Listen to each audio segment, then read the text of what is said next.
नमस्कार, मैं आपके साथ अंजना और आप देख रहे हैं न्यूज वन टुडे। आइए बढ़ते हैं आज की बड़ी खबर की ओर।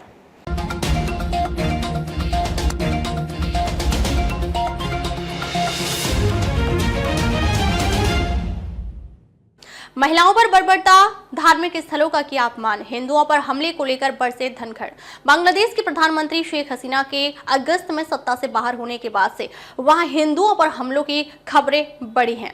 उपराष्ट्रपति जगदीप धनखड़ ने शुक्रवार को पड़ोसी देशों में हिंदुओं पर हो रहे हमलों की कड़ी निंदा की और इस पर कथित नैतिक उपदेशकों की चुप्पी पर सवाल उठाया। उन्होंने कहा कि इन लोगों का व्यवहार मानवाधिकारों के विरुद्ध है। धनखड़ ने यह टिप्पणी राष्ट्रीय मानवाधिकार आयोग के स्थापना दिवस समारोह को संबोधित करते हुए की।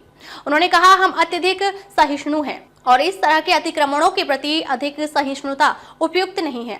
सोचिए अगर आप उनमें से एक होते। उपराष्ट्रपति ने आगे कहा, लड़कों, लड़कियों और महिलाओं के साथ की गई बर्बरता, यातना और भयावह अनुभवों को देखें।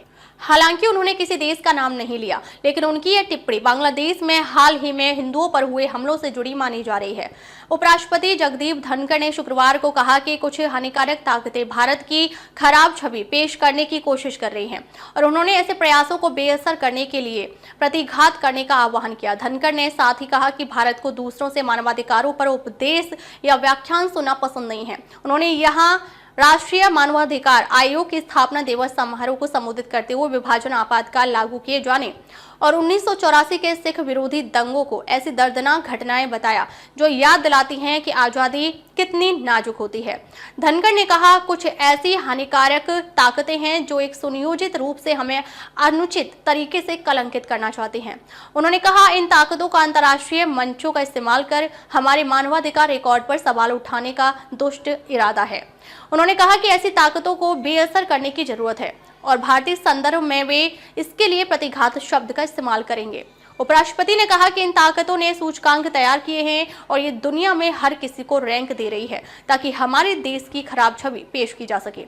उन्होंने भूखमरी सूचकांक पर भी निशाना साधा, जिसकी सूची में भारत की रैंकिंग खराब है।